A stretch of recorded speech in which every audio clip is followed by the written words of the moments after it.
All right, thank you. So quick raise of hands just for me. How many people are familiar with Elasticsearch? Oh, all right, cool. It's pretty good. Okay, so today I'm going to talk about how we can use Elasticsearch with code review agents and when you push PRs to help we already do a lot of just, is your code actually working? Is it syntactically correct? Things like that. But we're going to tie it to, if I push this PR, is it going to cause the same incident that happened last month?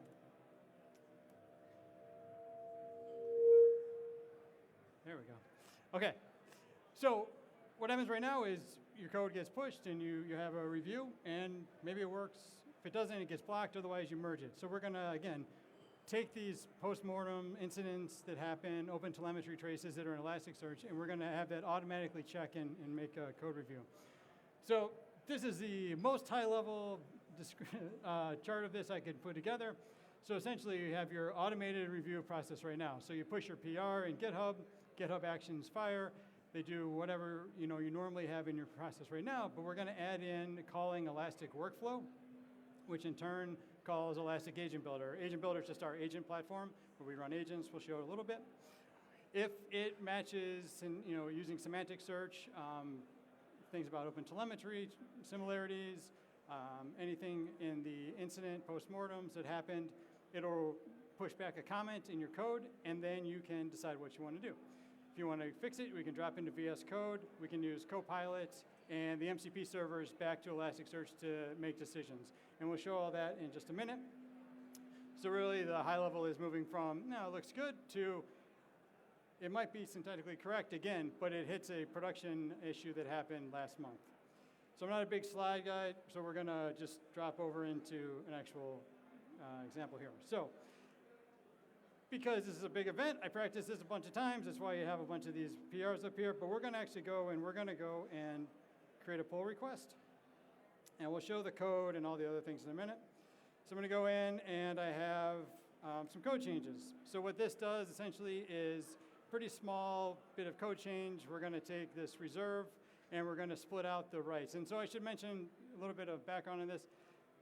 The application it's called Wayfinder. It's a e-commerce store. So we're in California, I'm from Chicago, but I like to dream that I'm going to go climb all these mountains and do all the adventure stuff. So I go to like an adventure store and you buy all the gear, and then you don't really do it. But it's an e-commerce store, and so a key part of this is when you go to purchase an item, the inventory has to be correct, right? If there's one pair of boots left, but 3 people are trying to buy it, you're going to have an issue there. And you want to make sure that only one person actually gets that sale. But what we did here is we decided to change, do some refactoring and trying to make a change that helps this under high throughput. Let's create a pull request. And again, I'll look at the files that changed. The key one that changed here, again, the specific code change isn't super important, but it's rather minor. Instead of doing an atomic checkout right here, we decided, you know what, let's just set the quantity once, and then I'm going to use it a couple times to do in pre-computed quantities in here. So it's a pretty minor change. We just kind of moved some things around and decided to do this. And it passes normal checks because it's a valid change you can do. If I go over to back to the conversation part, scroll down, see some of the checks. So the checks are running, and you can have whatever checks you normally would put in here, but we have this Elastic PR agent. And this is kind of the key to what we're talking about today. So if I look up, we can see that we have a new comment on here. And Elastic Agent Builder ran through the code, and it said, okay, the PR reintroduces this critical race condition that previously caused production incidents. So it's recommending you don't do it. And key, it's not just using its training or what it's been trained on about code and reviews. It's saying this actually caused an incident. You can see on April 7th, we had an incident, caused 504 gateway timeouts. It looks at OTel traces. It has specific trace examples. So again, it's saying, if you do this, this is what happened, and when you made that change last time, or now with all the coding agents, maybe the coding agent decided this was a good idea. But we broke production at least once before. Maybe you don't want to do it. It gives the root cause on why this is a bad idea and what caused the incident before. And it talks again about the PR removing. And so it even gives a suggestion on how you can make this change not break production. That'd be great. We can take a look here. So it's a pretty simple setup. If I look at this, it just calls this one workflow URL. In real time, it takes about a minute to run, depending on how much data you have, how large your production, how many incidents, RCAs, and things like that. But the workflow file to set it up is, again, pretty straightforward. So we're calling Elastic Agent Builder, optionally posting a comment if it matches something that went wrong. We have to give it, some environment variables. So we have things like the PR, the title, repo, kind of whatever information that is needed for the agents in Elasticsearch to run. And then we go through, and all this really is just collecting data to send to the agent. Here it's talking about using the tools, searching OTel traces for information. And then all this is at the bottom is really just, if the agent did match something, it's going to generate a comment that we saw, appends it back. So this is just some parsing out. So really all we're doing is gathering information about the PR, getting the diff, sending it off to Elastic, and then if something comes back, we'll parse it out and make a comment. So that's on the GitHub side. We can take a look if we hop over into Elastic and get it to jump. There we go. Okay. So this is 𝗦𝗲𝗀𝗀𝗀𝗀, which is our UI on top of Elasticsearch. And this is the agent builder or agent UI that's fairly new depending on how familiar you are with Elastic. We've been changing, getting into agents and making it embedded as much as possible, like everyone else here at Build. So you have your history of all the comments or all the conversations you've run before. These include the automated ones. So when the automated tests in GitHub run and call this, it still stores the history so you can go in and see what happened. Now, like most agent platforms, we have things like skills. Sure, most people here are familiar with this, but on the off chance, right? Skills kind of provide information on an agent on how something should be done, or information about a system, or just ways to perform a set of actions. Whereas tools are actually providing functions. So we have things like querying Elasticsearch, obviously, for all your data's in there. You can query it to look for things, doing semantic search, vector search, all kinds of things. We have tools to reach out to MCP servers. We have workflows. And since you're doing a custom agent, we want to make sure we give it some custom instructions. So I have one for today. This is where you kind of explain to the agent what's going on, right? So in this one, it's, you're an AI pull request reviewer. Wayfinder is my store. You have access to open telemetry data, historical incidents, postmortems, and go in. And so when you get invoked on a PR, can you kind of walk it through the steps? We're going to fetch the PR diffs. We're going to identify any routes that are being used, and we have the tools in here. You don't have to hard code the tools in here because it puts it in there automatically, but so you can kind of see what's going on today.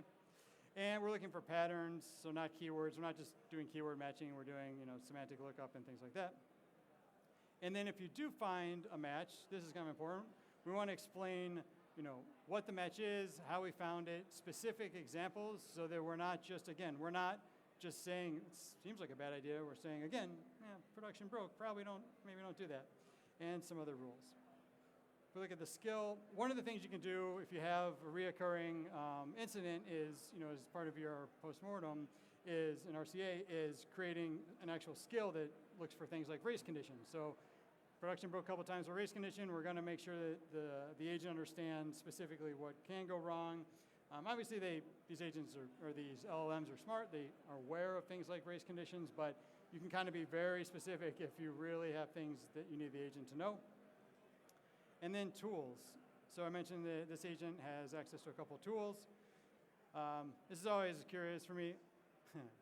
Who here is familiar with Elastic's ES-pipe-QL language? It's newish, that's why I ask. No? Fantastic. So it is a SQL-like syntax, being able to query Elastic with, again, SQL-like syntax. I'll show it in a second. But we have access, it has access to a couple tools here. So we're looking for similar traces based on HTTP routes, looking for latency spikes on those routes. And then this one where we're looking for actual incidents. So where are we matching post or previous incidents? This is a dead simple ESQL query. This match query function is a little deceptive in that it's not just matching on keywords, it's actually doing semantic search, it's doing vector search We're using the GENA AI embeddings in the cluster where we generate embeddings on all these postmortem incidents and all the comments and all the data. And so then when we can match, semantically on what was going on. Give it a full text query, and again, you kind of give the short tool description. You can be more verbose in your real production environment. And then one other thing I want to show, I'll show the agents in a second, is workflows. So I have a couple workflows for the production side, but the PR review that we saw, so when we were in GitHub side, we saw that the tool, or the workflow there, gathered some environment variables, and then passed them over to Elastic and called a workflow. This is the other side of that GitHub workflow, where we have these. I'll look at one that I ran last week when I was setting this all up.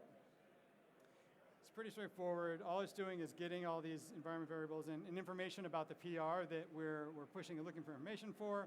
And then I'm calling the agent in Elasticsearch. There's not much to see here. The input side is this body, where again, you can see it's the PR37, and then all the other information we passed back to the agent. And the outcome, in this case when I ran it, was it did find, because it's a demo, it did find a match to an incident that happened previously. So it says, yeah, it ran for PR37, the agent response is 200, and the comment gets sent back, so we're not actually storing that right here, but it's saying that it's inside GitHub MCP tool. Cool. So there's two things I can show example-wise when you're talking to agents. So if you're just pushing code, you don't have to go in here, but you also, because all the data is in there and it's an agent, you as a developer can go in and ask questions to the agent directly. And so you can say, hey, I'm looking at a PR that removes the and quantity. So you can ask questions before you even submit the PR if you want, and say, are they matching any known patterns? And so we're going to match the similar things we did for the GitHub automatically. So let me roll back up. We can see it does a couple of things. So it has this search incident tool, and it's saying, it's looking for specific concurrency patterns. So it matches, it calls it 3 times actually. Looks for pattern terminology around that. So it's deciding, phrases and things that could match potentially what you're asking about changing. It's finding 5 results, different results. And then it calls looking for similar traces. So it's looking for this endpoint to see if there were actually things that happened and latency spikes. And then it gives you a nice kind of human-friendly answer. But again, the key to all this is not just it's training and it's training, it's saying yes, on April 7th, an incident, similar thing was changed, and we had a fix that happened. And the 847 lockout contention events caused your production success rate to actually sell items dropping from 99.7 to 76. So it's giving concrete examples on how this is going to affect your production. And then it gives a postmortem. And it talks about the specific, an example, a sample of specific traces that happen. And then again, it gives that kind of recommendation. And we can also ask about a specific endpoint, saying, I'm going to work on this endpoint. Is there anything in these post-mortem incidents that may have happened in the past? Similar thing that we've seen because it's the same endpoint and everything. It's going to find these and say, yep, there's recent telemetry, it broke. So a lot of ways you can go about asking questions, but it's all being able to use these actual incidents, open telemetry tracing, post-mortem information you have, and then get ahead of your code from actually breaking production. So great, so we started out in this code, we pushed a PR. GitHub ran automatically. It called Elasticsearch and said, oh yeah, this code change matches an incident that happened, and it left a comment. It's up to you. Here on Elastic side, we're calling the agent. We're asking the very similar thing, so different ways you can do it. But as a developer, you might just want to sit in VS Code and never actually go into Copilot and Elastic. That's totally fine too. So in VS Code, I'm now using Copilot here. And I do have, though, the MCP server hooked up to Elastic. So Elastic, all that data in there and all the tools that the agent has access to are exposed on an MCP server protocol. And so you can just hook into the MCP and do things like call, find similar traces, search incidents, open telemetry, incident analysis, things like that. And you can do it right from GitHub. So I can say, I got this PR comment for the inventory reserve. Can you actually tell me what was happening and what went on?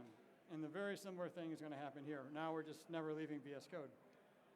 We're calling those same MCP server tools, find similar traces, find latency spikes. It's analyzing all that information, and Copilot itself is putting together a very similar response on, yep, it was in a prepared statement, hit the cache rate. I was saying the comment itself had justification, but it's exactly the pattern on April 7th. So you made this before, or someone else made it before, or your coding agent decided it's going to make this, but it already broke. And so what you need to change, again, is giving the example on how to do this.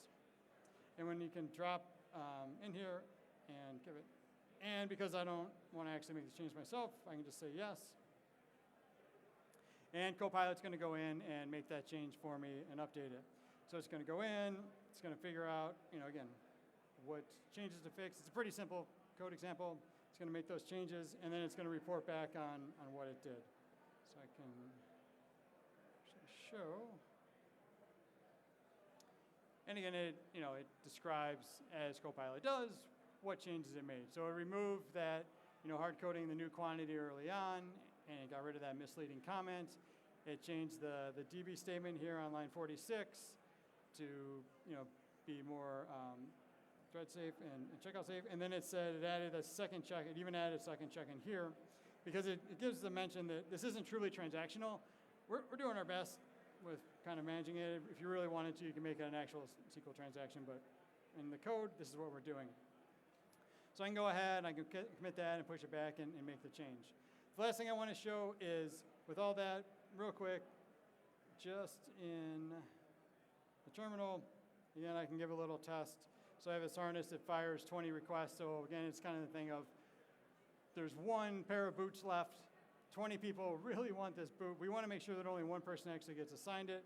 So we're going to run it. So we made the change, run through this test, real simple.